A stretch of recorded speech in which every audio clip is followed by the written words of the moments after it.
This morning, millions of fans gathered in Lower Manhattan for the Knicks championship parade. Many began lining up well before dawn to secure their spot, experience the joy of a celebration over a half a century in the making. The city's mayor, Zohran Mamdani, a longtime Knicks fan, relished in the opportunity to celebrate with his team. The Knicks did not just win for New York City. They won like New York City. What is New York if not your back up against the wall? A dream that feels just out of reach, a rent payment you don't know how you'll ever make. What is New York if not 99.6% of the world stacked against you? And who are New Yorkers if not people who hear those odds and smile? Who look at a 0.4% chance of success and ask, why are you giving me a head start? I have to say, the Mayor's had a pretty good first 6 months, in addition to the Knicks championship and New York being one of the cities hosting the World Cup.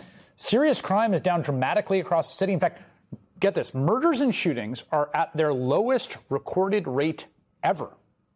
Tonight, after the glow of the parade, Mayor Mamdani rallied with Senator Bernie Sanders in Brooklyn to articulate his vision for the Democratic Party, of which he is now, I think, fair to say, a leading figure.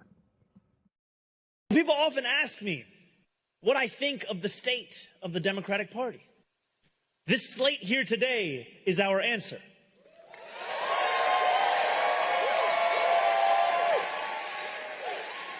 The Democratic Party must change.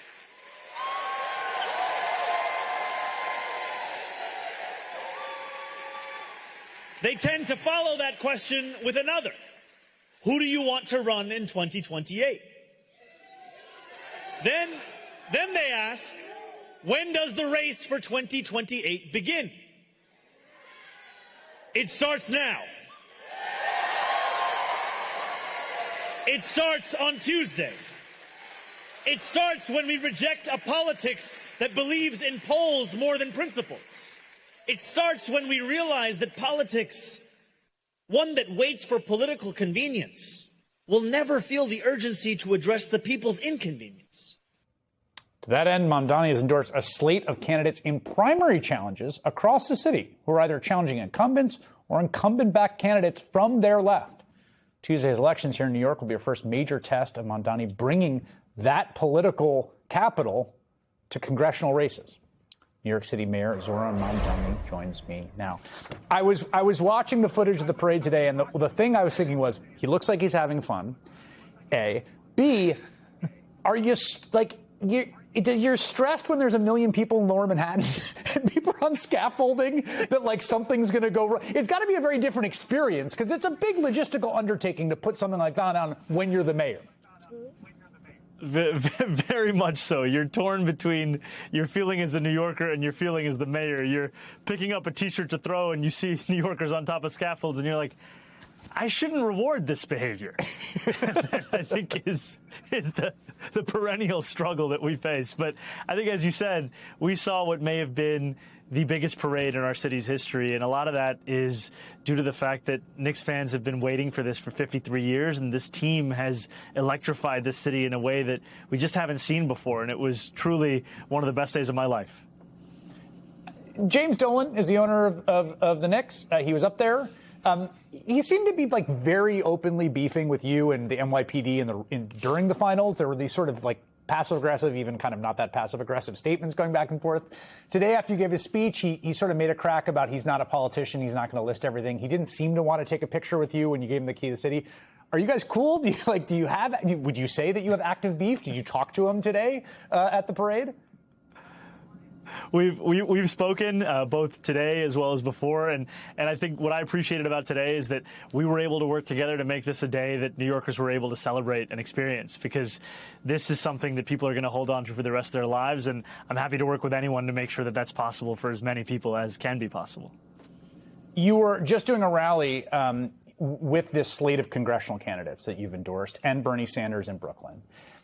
These are contested races. There's some early voting data to suggest that the electorate that's voting so far is considerably older than the electorate a year ago that helped elect you and propel you to victory in that primary. There is a risk here. It's a pretty high leverage bet.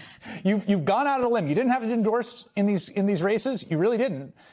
To basically take on a bunch of incumbents and possibly sort of, you know, risk your own political capital if a bunch of them don't do well? Are you prepared for what that's going to signal to the people that oppose you in the city, the interests that want to see you go down, if that happens? You know, I think there will always be risk when it comes to fighting for working people. And I made a promise to New Yorkers that I would use every tool at my disposal to deliver on the agenda to transform the most expensive city in the United States of America into one that's affordable to the people who helped to build it. And these endorsements are part of that, because you cannot win that agenda alone. And in Daria Lisa, Claire, and Brad, I see partners who would not only be fighting for that same agenda in D.C., but also be side by side here as we fight for it in New York City. And, you know, I understand that New Yorkers are facing a number of things at the same time. We not only have had the Knicks' historic run and an NBA championship, we also have the World Cup, and then all of that at the beginning of a summer that feels like one we'll never forget. And so we have a few days left of early voting. I'm hopeful today we saw more younger voters come out. We saw more voters in general start to come out and vote. And we know that Election Day is on Tuesday. And so I'm going to be doing everything that I can to let New Yorkers know that now's the time not only to be celebrating today, but also picking the leaders of tomorrow. It was striking. I saw, as I was in the office, I saw that, we've got the different cable news networks, and Fox was taking your rally live. And I thought it was an interesting choice. And I think the reason is that they want to platform you as much as possible because their view of this, and I want you to respond to their strategic calculation, is that your style of politics and the kind of people that you've endorsed in these races in New York City or in a specific district in New York City are going to be anathema, repellent to the kinds of voters that Democrats need to win in, say, a state like Iowa or a state like Texas or Ohio. That your brand might work here but is toxic elsewhere. And there's been a lot of these fights in the Democratic Party because obviously it has a huge urban base and the Democratic Socialists are ascendant in many of these city races. Do you ever worry about some contamination effect you, Zoran Mamdani, might have on, a Senate race in Iowa? No. And I don't have that worry because that was the exact same rationale that Cuomo backers would share during the primary for the mayoral election last time around, where they would say, this is the exact campaign we want in second place because it's the perfect contrast for us. And what they found and what others will find is that a laser focus on a cost of living crisis is one that is relevant to the struggles of working people everywhere. Because while this may be the most expensive city in the United States of America, it's not the only city where working people are struggling to pay their rent or afford groceries or find a way to get enough money in their pocket to pay for childcare. And so these candidates, Daria Lisa, Claire, Brad, yes, they're running to represent New York 7, New York 10, New York 13. And their message of not only fighting back against federal policies that are cruel and punish working class people, but also fighting for those same working class people is one that I believe would resonate not just across the city, but frankly across the country. The World Cup is happening, and I know that you are a Knicks fan, but you're also a huge soccer fan. A lot of worry in the run-up, as there often are around these. It seems like to me like it's going very well. How is it going from your perspective, again, in that dual fan and also mayor? Yeah. I'll say as a fan, it's difficult because there are 4 games going on a day, and I just cannot watch any of them. But as the mayor, I will say that it's incredible because we're already seeing that in the same moment that Knicks fans have been waiting for decades, you also have Moroccans, Brazilians, Senegalese, Frenchmen all coming to this same city in anticipation of that same feeling that sport can provide, whether we're talking about soccer or basketball. And, we've hosted 2 of the 8 matches that we will host in New York, New Jersey so far. And we're just so excited because it's not just an opportunity for people from across the world to come and discover this city, but also for New Yorkers to rediscover it themselves. And, I remember in 2010, the World Cup obviously was not happening here, and yet it was a time where I would go to bars and cafes and restaurants to watch the games with the same people who'd be supporting those teams. And that just opened my eyes to the beauty and the breadth of this city. And we're excited to be doing that this time around. And we've put together a $26 deal for 2026 where New Yorkers and tourists alike can find this deal at more than 500 restaurants across the 5 boroughs of New York City to make sure that they're experiencing the true special nature of this city. Final question for you. You can just tell me.